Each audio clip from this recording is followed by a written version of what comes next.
In this video, I'm gonna go over the 5 reasons why you will fail at selling on Amazon. So make sure that you do not make these mistakes.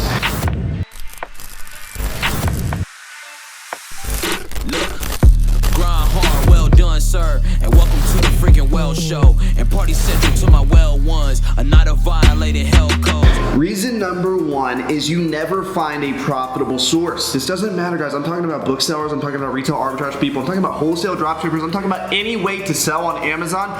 These are the 5 reasons why you will fail. These are 5 reasons why all these people fail.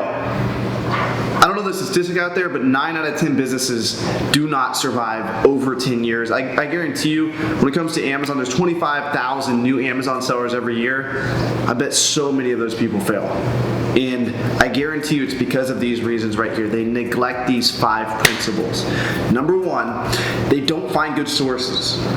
What does this mean? They don't ever have a consistent source where they get profit from. This is the number 1 thing when running an Amazon business. You have to have a source that is profitable. I don't care if it's a library. I don't care if it's a thrift store. I don't care if it's... I teach dozens of different methods to go sourcing, finding books. I don't care if you're a dropship, I don't care if you're wholesale, I don't care what you are. If you don't have a profitable source you can consistently go to, predictably get high profit books, high profit product, you are going to be out of business fast. That is number 1. Number 2, you never develop a brand, and this kind of is probably the reason why reason number 1 never worked out for you. It's because you never developed a brand for yourself, especially resellers.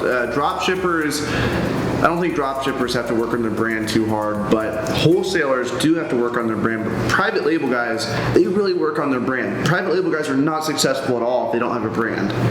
Okay? Especially in the long term. They're not successful at all. So resellers think they can get away without having a brand because we can go to thrift stores, we can go to libraries, we can buy a book, we can sell it. What do we need a brand for? What's the point of a brand? Well, the point of a brand is so you last in business in the long term. The point of a brand is so you can scale your company up. If you're just a reseller, if you're just going in and if you're just buying books from the shelves and flipping them, and you're not talking to anybody, you're not building any relationships, there's no word of mouth, people don't know what the name of your company is, you're going to be out of business soon. Okay, so make sure you have a brand. I don't care if that brand is a website. I don't care if it's a Facebook page is good, but a website's better. It could just be word of mouth. You got to be known as some type of book brand. I'm not going to tell you how you make that book brand, but you can make it different ways. I made restrictedinventory.com, and that's my brand. That's a brand that took off for me. That's a brand that worked for me. But you have to have a book brand that brings books to you. Number 3, and this is another reason why number 1 wasn't successful for you, is you never focused on King Walrus sourcing strategies. So King Walrus sourcing strategies, I feel like I have marbles in my mouth today when I'm talking. It's because I haven't made YouTube videos in months. Drinking some green tea. Gave up coffee a while back, so I'm a mint tea. See, my mouth didn't even say the right word. It's not green tea, it's mint tea. Anyway, King Walrus sourcing strategies. Let me tell you about King Walrus sourcing strategies. Let me tell you about walruses first, and I promise you this is super important, so make sure you listen. There's walruses in the North Pole right now that are going to rocks because the glaciers are melting. The glaciers are melting and they have no place to go. Almost all the walruses are going to one rock. Now there's several rocks up there, but what I mean is all the walruses, generally they go to the same rock. There's other rocks around, but a lot of times you'll see them all pile up. It's disgusting. They're all on top of each other. It's really sad. There's a Netflix documentary on it. You should go watch it, but just know, like, keep your kids away. It's very sad. These walruses are like killing themselves. It's crazy. But there's a smarter walrus, and I call this walrus the King Walrus. While all these other walruses are going to one rock, this one King Walrus is going to his own rock. Now when that King Walrus gets to his own rock, he's got a happier family, he's got a happier time because he can go fishing whenever he wants. He doesn't have all this competition finding the fish. He can sleep wherever he wants. There's not a bunch of walruses around him pooping all over him. He can do whatever he wants because he's on his own rock by himself. Now, did he work harder to get to that rock? Maybe. Maybe not. I don't know how far away it was. But he worked smarter for sure, and he went against the herd. So you guys need to make sure, if you guys want to run a successful Amazon business, you need to make sure to implement outside of the box strategies. So don't just do, I'll give you 3 outside of the box strategies right now. In my webinar, I go over 6, but right now we just have time for 3. So 3 outside the box strategies as a bookseller that you can use. Ask for backroom access. When you go to a thrift store, when you go to a library, ask to get into the back room. Okay? Super simple. When you get in the back room, there's not as many people. I guarantee when you get in the back room, not as many people have scanned those books in the back as they have up front. A lot of times you get in the back room, nobody has scanned those books. You'll find it's a jackpot. It's a gold mine of books in the back. I don't care where you're at. Wherever you are sourcing books, ask for backroom access. That's number 1. Number 2, liquidation deals. A lot of people don't know about liquidation deals. You can go on different websites and just type in liquidations, auctions. Go on Google, type those in. You'll find all different types of websites that have auctions. Look for auctions with books. Keep your eyes peeled for different places closing down that have books. Number 2. Number 3, let me think. Go back to the webinar. What other options do I have for King Walrus? Build a book brand, that's one as well. I'll give you guys something else though, because that was reason number 2 in this video. Reason number 3 is going to be, so like you can go to colleges, and this is more of a technique, but you can go to colleges and set up a table just like this. Set up a table and sit there with the fat stack of cash. You have to ask for permission to do this, but you purchase books from students.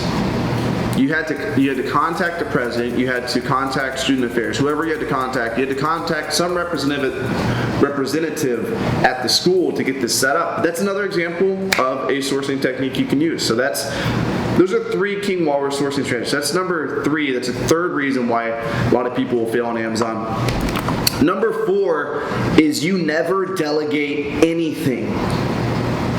This is where people get stuck. People get kind of successful. They'll see, oh, they're at 20,000 in sales each month, they're at 30,000 in sales, but they're still doing everything themselves. This blows my mind, especially with the retail arbitrage people. Retail arbitrage people, which is like going to a grocery store and flipping groceries, or going to a retail store and buying toys to resell, they will spend $40,000 a month on product, and they will not hire a single employee. They will do all of the work themselves. I think this is ridiculous. Booksellers are guilty of this too. Booksellers will get to that 20,000 mark and they'll never delegate anything. You're not going to scale, you're not going to be successful if you don't delegate, because running an Amazon business is a lot of work. All the different components of running an Amazon business, very hard work. And so if you're the one always doing each component, from sourcing to listing to repricing, if you're doing every single part, you're going to burn out so fast. You're going to burn out faster than a firecracker in Tennessee on the 4th of July. You're going to burn out super fast. I just made that little thing up right there, but the best I could come up with at the moment. So, cheers. Where am I at? You never delegate anything. You never delegate anything. You need to delegate if you want to scale a business. Number 5. Number 5 is you don't need to make a full-time living selling on Amazon. And this is where I am fortunate, semi-fortunate. I'm extremely fortunate. But some people have this story of selling on Amazon where they were homeless and they were forced to sell. They are forced to find a way to make it work. You have those type of people, and the reason why they're successful is they had to make it work. They literally had to make it work. If they didn't make it work, they were screwed. There's no other option for them. The only option was to make it work. For me, I was also homeless, but I was voluntarily homeless. I decided to live in my 2005 Toyota Corolla, took out the seats, put a bed down, traveled across the country. I had to make a living selling on Amazon in my mind.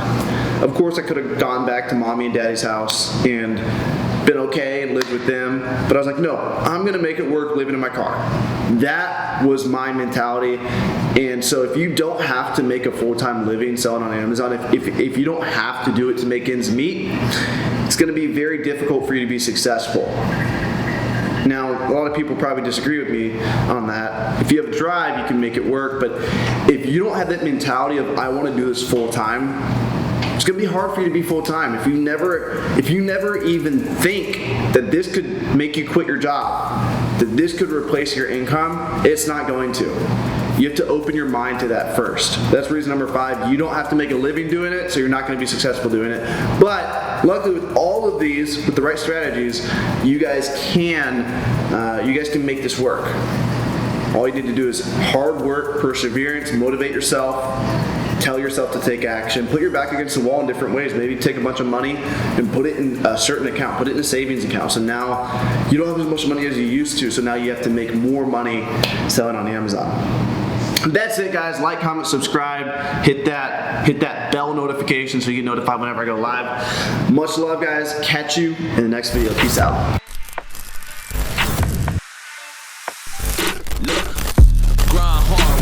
Sir, and welcome to the freaking well show, and party central to my well ones. A night of violated hell codes. Dope sells like the charge do, but selling's all about potential. If money speaks, then I'm the main act. I give a damn about the intro.